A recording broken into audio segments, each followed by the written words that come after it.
Oke, kali ini kita akan membahas mengenai prediksi soal UN Kimia 2020 dengan aspek kimia dasar mengenai metode ilmiah, hakikat IPA, dan keselamatan dalam laboratorium.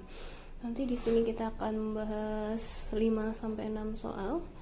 Langsung saja kita ke soal yang pertama. Kita baca dulu soalnya. Berikut adalah persamaan termokimia pada percobaan pengaruh perubahan suhu terhadap pergeseran kesetimbangan reaksi gas nitrogen dioksida dengan dimernya, yaitu dinitrogen tetraoksida. Bisa kita lihat reaksinya.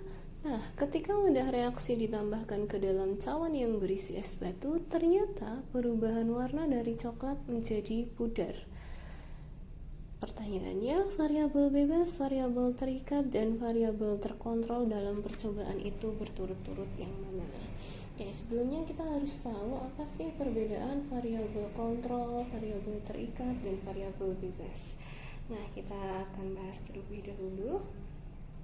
Nah, apa itu variabel bebas? Variabel bebas di sini adalah suatu variabel yang dibuat berbeda-beda.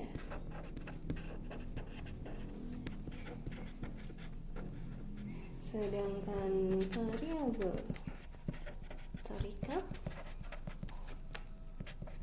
itu adalah variabel yang terjadi akibat adanya variabel bebas. Sedangkan variabel kontrol itu adalah variabel yang fungsinya untuk mengontrol. Jadi dia akan selalu dibuat sama. Nah, dalam kasus ini bisa kita lihat dari pernyataannya itu, untuk variabel bebas adalah variabel yang dibuat berbeda-beda. Nah, bisa dilihat saja langsung dari soalnya. Di situ ditekankan adanya percobaan pengaruh perubahan suhu terhadap pergeseran kesetimbangan reaksi, sehingga bisa langsung kita tentukan bahwa yang bertindak sebagai variabel bebas itu adalah perubahan suhu. Kemudian untuk variabel terikatnya yaitu pergeseran kesetimbangannya. Nah, apa yang bertindak sebagai variabel terikat? Dalam hal itu, ada kata-kata terjadi perubahan warna. Nah, berarti perubahan warna itu bisa kita tentukan sebagai variabel terikat. Nah, kita lanjut ke soal yang kedua. Ke dalam 4 gelas kimia yang masing-masing berisi 20 ml asam sulfat, dimasukkan 4 gram logam seng seperti pada gambar berikut. Kondisi yang diharapkan, variabel bebasnya adalah luas permukaan sentuh, variabel terikatnya laju atau waktu, sedangkan variabel terkontrolnya adalah konsentrasi H2SO4. Nah, pasangan gambar yang sesuai dengan kondisi tersebut adalah yang mana? Oke, seperti yang sudah saya jelaskan di soal yang pertama, variabel bebas itu adalah variabel yang dibuat berbeda-beda.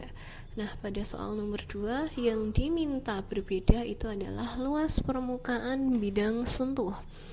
Nah, bisa kita lihat di sini adalah Zn. Jadi di situ ada batangan dan kepingan Zn. Berarti kita harus mencari Zn yang bentuknya berbeda. Kita lihat pilihan A1 dan 2. Oke, pilihan 1 dan 2 untuk Zn-nya sudah dibuat berbeda. Untuk variabel terikatnya laju atau waktu. Otomatis ketika variabel bebasnya berbeda, variabel terikatnya juga akan berbeda.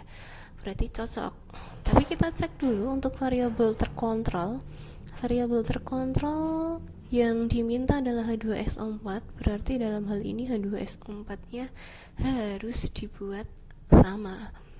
Nah, untuk gambar nomor 1 dan 2, H2SO4 nya konsentrasinya sudah sama 1 molar, sehingga jawabannya adalah yang A. Oke, kita lanjut ke soal yang ketiga.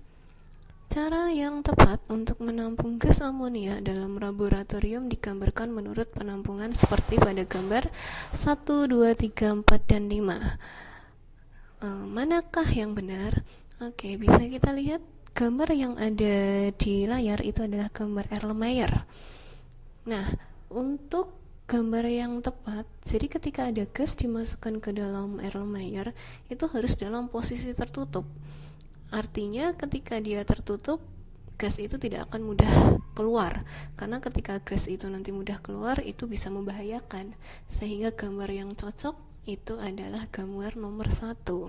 Karena di gambar nomor 1 posisi Erlenmeyer tetap tegak berdiri, kemudian di situ pipanya itu berfungsi untuk menghalangi agar gas amoniaknya tidak mudah keluar, sehingga jawaban yang tepat adalah gambar yang A atau gambar nomor 1. Kemudian soal nomor 4. Langkah-langkah kerja berikut ini diperlukan ilmuwan dalam mengembangkan ilmu kimia. Ada 8 langkah.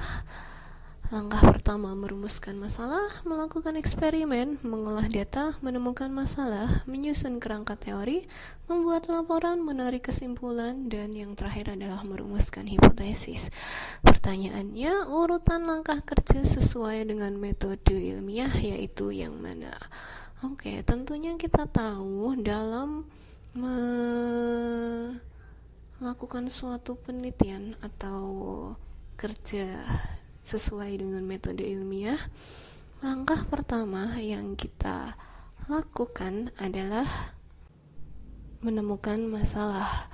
Oke, menemukan masalah di sini berada di poin nomor 4, dan kebetulan dari pilihan jawaban tersebut yang urutan pertamanya di nomor 4 hanya pilihan A, sehingga dengan otomatis jawaban yang benar adalah A. 4, 1, 5, 8, 2, 3, 7, dan 6. Jadi bisa langsung kita tentukan dengan cepat. Oke, kita akan lanjut ke soal yang nomor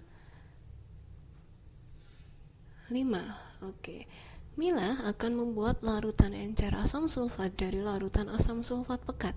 Ingat, di sini kata kuncinya adalah asam sulfat pekat. Alat yang sangat diperlukan untuk Mila adalah yang mana? Oke, ketika ada suatu larutan yang bersifat pekat, artinya larutan itu sangat berbahaya karena dia akan sangat beracun, dan ketika dia terkena tangan itu bisa menyebabkan iritasi. Sehingga alat yang tepat, kita cek pilihannya, pilihan A, tabung reaksi. Tentunya tidak, karena tabung reaksi itu sangat terbuka, sehingga ketika kita menghirup asam sulfatnya itu akan sangat berbahaya. Kemudian yang B adalah lemari asam. Nah, jawaban yang betul adalah lemari asam. Kenapa? Karena lemari asam itu fungsinya untuk kita mengambil atau mereaksikan zat-zat yang bersifat pekat. Karena di dalam lemari asam nanti ada cerobongnya sendiri. Nah, itu nanti ketika kita mengambil tidak akan terhirup oleh kita, tapi dia langsung masuk ke dalam cerobongnya, sehingga aman untuk digunakan.